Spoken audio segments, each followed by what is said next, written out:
To be the first to do something is quite extraordinary. It's incredibly rare if it ever happens at all. Tonight, there was a first. And God, was it glorious. So, I'm going to talk a little bit about this game because it was a really good, solid game. And quite frankly, Boston did put up a fight. It just so happens that Minnesota found the right combination of goalie, of shooters, of everything, all around really solid defense and offense. It was a scoreless first period. That's pretty standard so far in the playoffs. We'll see how things keep going next year, but yes, it was scoreless. That does not mean that there were not good chances. There were. Getting into the second period, it was much the same. A lot of shooting, a lot of attempts, but no goals for about half of the period. About halfway through, a little bit more, there was a really awkward situation where Shepard almost got sandwiched between two Boston players. And there was a very long time taken to determine if that was a major penalty. It was found to not be one, but if you thought the Shepard was going to be disappointed by that, you don't know Shepard, because apparently that was the kick she needed to make her very first PWHL goal. The game-winning goal of Game 5 of the PWHL Finals was scored by someone who had not made a single goal the entire season, much less the playoffs. That is extraordinary. Insane. I mean, we didn't obviously know that was going to be the goal, the game-winning goal at the time, but in retrospect, insane.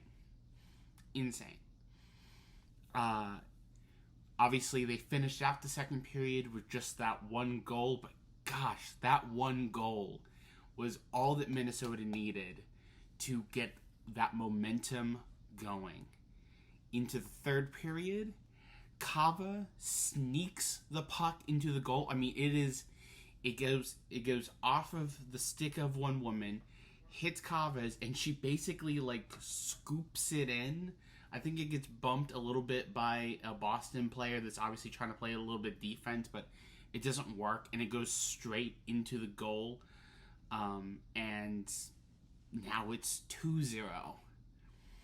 And time is running out. It's going 4 minutes left, 3 minutes left.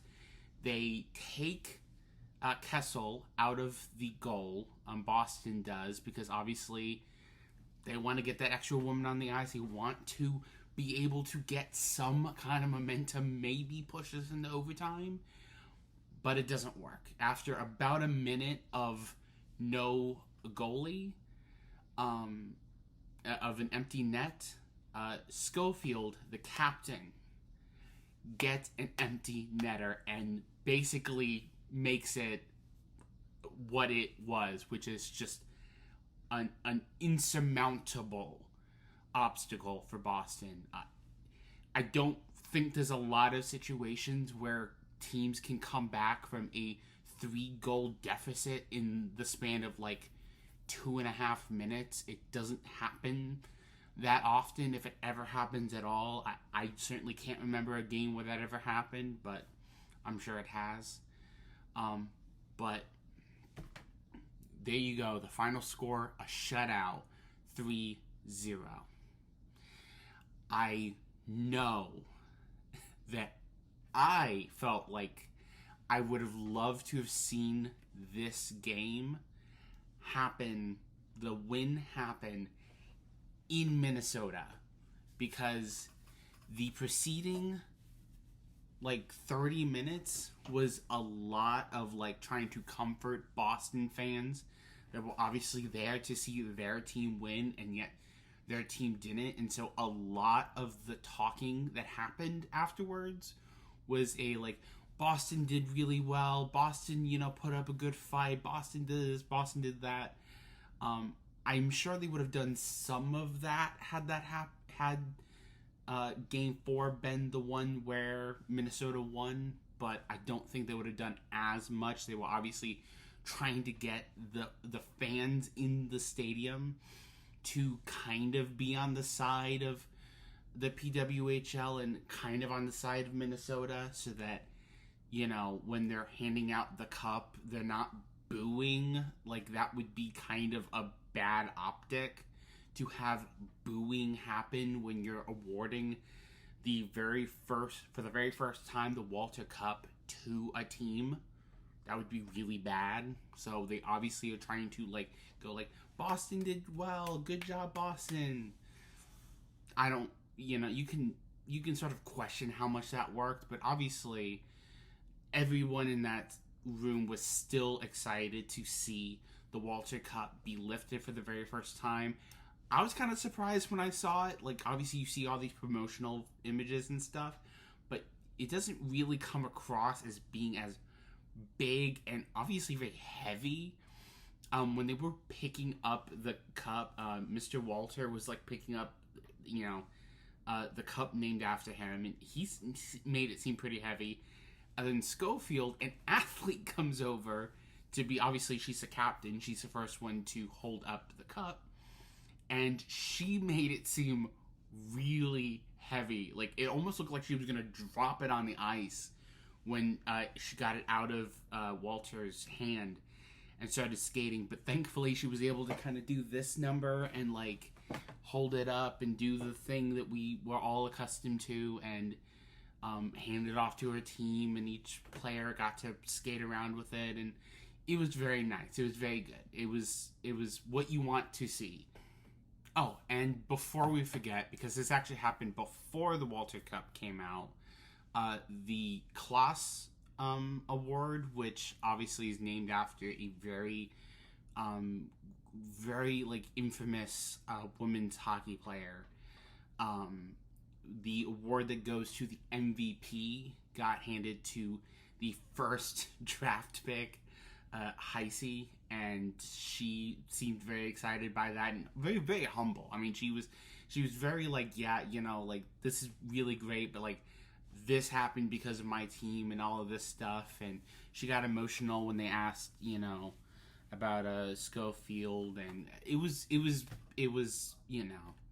great. She pretty quickly handed she took it to the team, and then obviously she handed it off to somebody, because you don't want to drop that onto the ice. That would be bad. I don't know what would have happened if either of those awards, the Walter Cup or the Klaas Award, ended up falling on the ground and breaking or denting or something. I don't know what you do in that situation. I've never seen that, but it would be kind of weird. But overall, it was great. There was a lot of firsts, and there was just a lot of celebration. I mean, I think it's really difficult, even if you're not a fan of Minnesota, to not at least have a little bit of this is a really special moment. The very first time that the PWHL has concluded a postseason, the very first time that a Walter Cup winning team has been, declared, and hopefully this goes on for into time immemorial. I hope I pass away before this stops being a thing. I really do. This was great. This whole season was great. The comeback story of Minnesota, playing Toronto first, and then managing to get out of that series with their heads held high and having won it, and then basically having to do the same thing in Boston, having to overcome a devastating conclusion to Game 4, a double overtime where their game-winning goal got taken away because of, goalie interference. But as I said in the last video, this is how I wanted that moment to happen. This is how I wanted the team. A completely conclusive, non-arguable win. You want it to be non-disputable. They won. Minnesota won. There's no disputing it. That is how I wanted them to win, and that is how they did win. And I'm very happy for them. I'm very elated. I mean, I'm so elated that I got a chance to watch this. And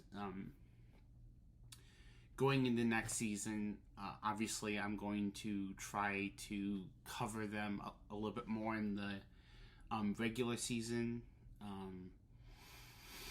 And yeah, so that about covers the game. I'll talk a little bit more. It's kind of ominous that it was raining tonight of all nights. It actually seems to have been died down, but if you did hear it in the background, that's what that sound was. That shuffling sound, that was the rain. Yes, I did wear this in about the second half of the game, because obviously I was getting ready to make this video. Whether Minnesota won or not, I was gonna wear this. This is a dress that I bought for my cousin's wedding that I'm attending next month. I would like to wear it more than one time, which is why I figured tonight is a pretty good night to have another reason to wear it. It's a pretty special night. It's purple, like the team that I've been cheering on, like this jersey. I don't know if I'll always have this jersey in the background. Obviously, it's a Rooney jersey, which Rooney kind of disappointed me in the last series. I'm not gonna lie.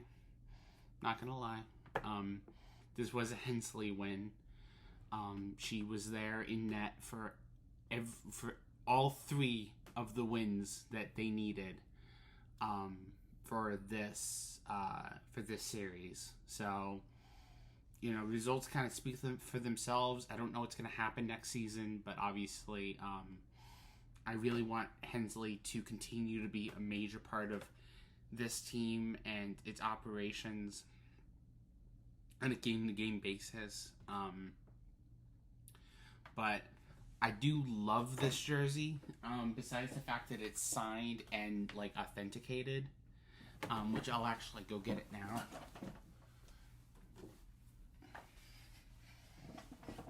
It's signed and authenticated.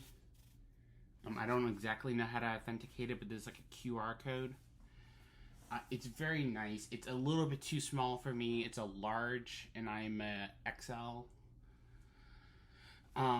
And obviously, next year, I would like them to have something besides Minnesota written on it, but I love purple.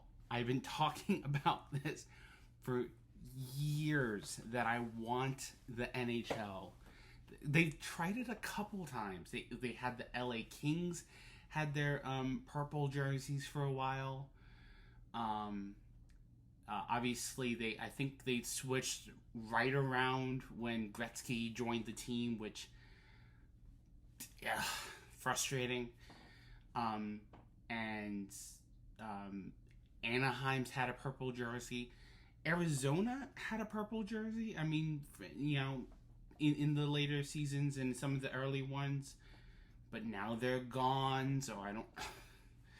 Now even that little bit of purple's gone. I love purple. It is my favorite color. Obviously, that's why I have so many clothes. Before I even thought about wearing this one, I had a different shirt that I haven't worn in a video to wear.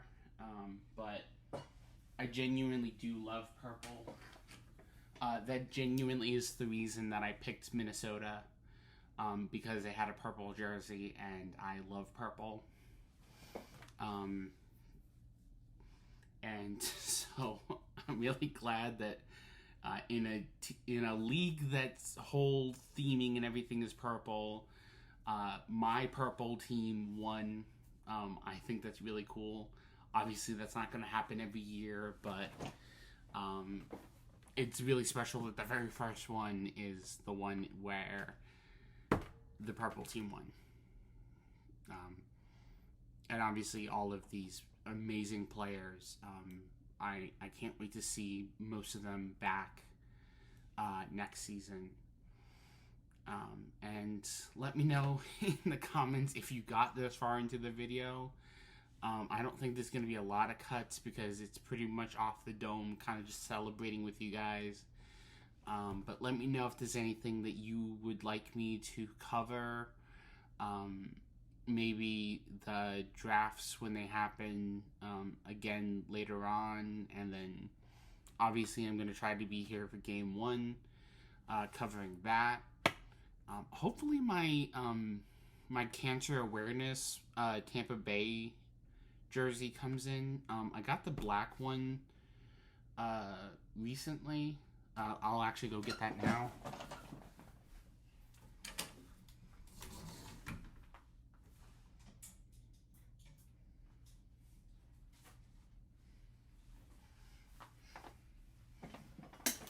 So I just got this one in. I like this logo a lot more than I thought I would. Something about seeing Tampa Bay Lightning Hockey Club is just really special. There's no number on the back. I guess I would have to put that on myself. This is going to be one of the last like Adidas jerseys that are made. Because obviously it's switching to Fanatics, but look at this. They have the 3 years that Tampa has won the Cup, 2004, 20, and 21. This is really special, but I want to get my cancer awareness jersey because obviously that one's purple. That was the primary reason I was getting it. But also, I can wear that on days where Tampa and Minnesota are playing. And I can kind of like be, obviously rooting for both of them at the same time. We'll see if that actually works out luck-wise. But yeah, I really like this jersey. I can't wait to get my purple one. I think it's been delayed for some reason. So hopefully it's nothing like serious, but yeah, I have a small jersey collection. Let me know if you want me to show you the jerseys that I have, including non-hockey ones, which are not very many. But for the last time this season, my name is Zarday. Thank you for watching, and I'll see you later. Bye.